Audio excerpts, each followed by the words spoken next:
If you're flying into Kuala Lumpur, you'll need to get through the Kuala Lumpur International Airport, also known as KLIA. The arrival process here has a few specific steps, including a digital form that many travelers don't know about, which can cause some delays if you're not prepared. So in this video, I'm going to walk you through everything you need to know, from the moment you land to the moment you're heading into the city. We'll cover the essential documents, how to get through immigration, where to get a SIM card and cash, and the best ways to get to your hotel. Following these steps will help make sure your arrival in Malaysia is as smooth as possible. Let's get into it. Alright, before we even talk about immigration or baggage claim, there are a couple of documents you need to sort out. The first one is the Malaysia Digital Arrival Card, or MDAC. This is a requirement for most foreigners, and you need to fill it out online before you reach the immigration counter. Just a quick note, there are a few exceptions to this rule. Typically, citizens of Singapore don't need to fill it out, and neither do travelers who are just transiting through KLIA without passing through immigration clearance. But for everyone else, it's mandatory. The easiest way to do this is to complete it within 3 days before your scheduled arrival. The process is pretty straightforward. First, you'll go to the official immigration website, which I'll have linked for you in the description. Once you're there, you'll click on Register to get started. The form is broken down into a few sections. The first is personal information. Here, you'll enter your details exactly as they appear on your passport. That's your name, passport number, date of birth, nationality, and your passport's expiry date. You'll also need to fill in your email address and confirm it. Then select your country code and enter your mobile number. Next up is the traveling information section. This is where you'll put your date of arrival and date of departure. You'll also select your mode of travel, which will be air for most of us, and enter your flight number. Then you'll need to select your last port of embarkation, which is just the city you're flying from before landing in Malaysia. Finally, there's a section for your accommodation. You'll select the type of place you're staying, like a hotel,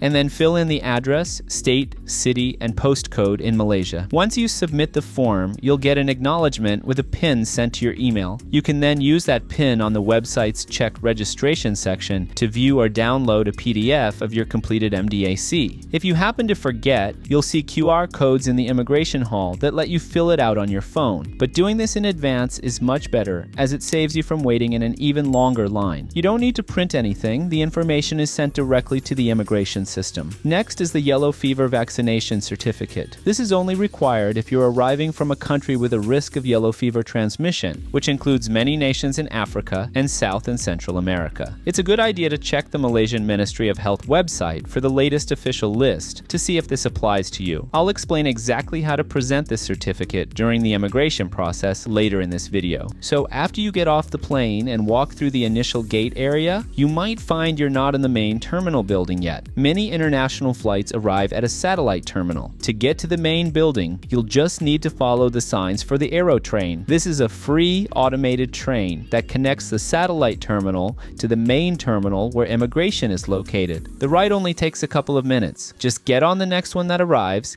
and it'll take you exactly where you need to go.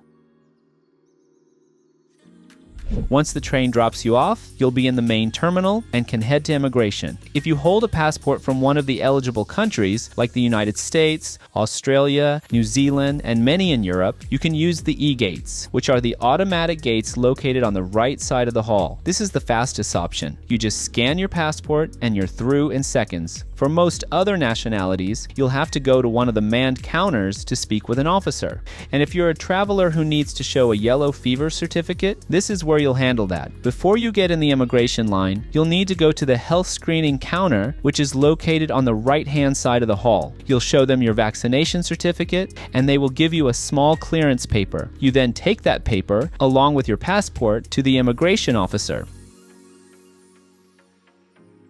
Alright, so once you're officially stamped into the country, you can start thinking about the next steps of your trip. And this is actually a good time to talk about something I consider essential for my travels: having reliable insurance. Things can be unpredictable on the road, whether it's dealing with a flight delay, lost luggage, or needing to see a doctor for something minor. That's why I'm happy to have Safety Wing as a partner here on the channel. They're a company I've personally been using for a while now, and after looking at different options, I found their plan was the best for my needs as a long-term traveler. traveler. What I really like is its flexibility. It's great for any kind of trip. You can get coverage for a specific short period, like a 5-day vacation. But since my travels are usually longer, the main feature for me is how well it works for extended journeys. It can operate on a subscription that automatically renews every 4 weeks, and you can start it even if you're already traveling. It covers medical emergencies, trip interruptions, and even lost checked luggage in over 180 countries. That flexibility is what gives me peace of mind to focus on enjoying the trip without worrying about the what-ifs. So if you want to travel a bit safer and see if it's the right fit for your trip too, you can scan the QR code that's on the screen right now, or click the link I've put in the description below to get all the details and get covered.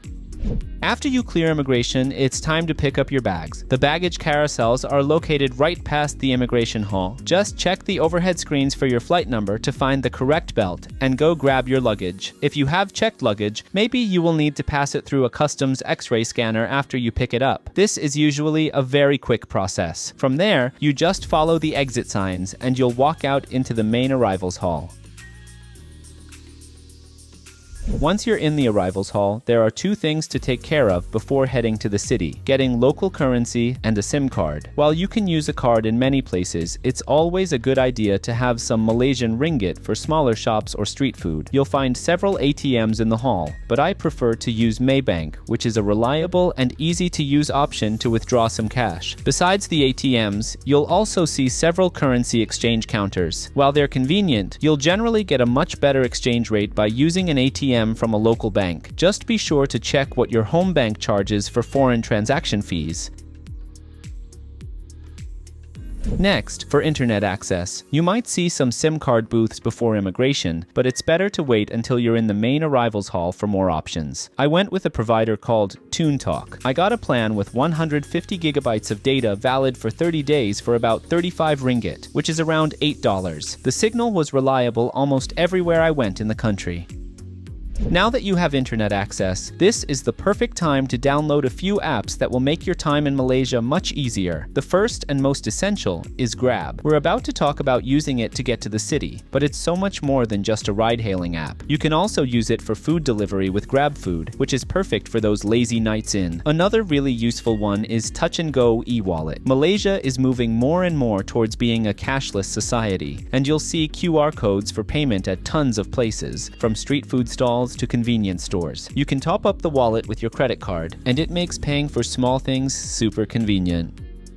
With money, internet, and your new apps sorted, it's time to get into Kuala Lumpur, and you have 2 main options to do that. The first, and usually the best, is using Grab, which we just talked about. It's the main ride-hailing app in Southeast Asia. Just open the app and enter your hotel's address. One important tip: Grab drivers can't pick you up on the arrivals level. You have to take an elevator down to level 1, which is the designated pickup area for ride-hailing services. Your second option is the express train. This train runs directly from the airport to KL Central, the city's main transportation hub. A one-way ticket costs 55 ringgit, or about $12. If you decide to take the train, buying a ticket is really simple. You can go to the ticket counter right at the station entrance on level 1, or just use one of the self-service kiosks nearby. They accept both cash and credit cards. But a little tip is to buy your ticket online ahead of time, either through their website or the Express app. You'll usually get a discount for booking online, and they'll send a QR code straight to your phone. Then all you have to do is scan that code at the gate to get through, skipping the ticket line completely. The train is a good option if you're traveling alone, but if you're with 2 or more people, a Grab is almost always cheaper, since the cost of the car is the same for the group, while train tickets are per person. Plus, a Grab takes you directly to your hotel. You can also take a regular taxi, but they are typically more expensive than Grab, so I don't usually recommend them. And that's the full guide to arriving at Kuala Lumpur Airport. Knowing these steps ahead of time, especially about the digital arrival card and where to get picked up, will make your arrival much smoother. If you found this video helpful, consider subscribing to the channel. It helps the channel grow and keeps me motivated to keep bringing you more quality travel guides. And if you're thinking about getting travel insurance, the link for Safety Wing is in the description. Thanks for watching, and I'll see you in the next one.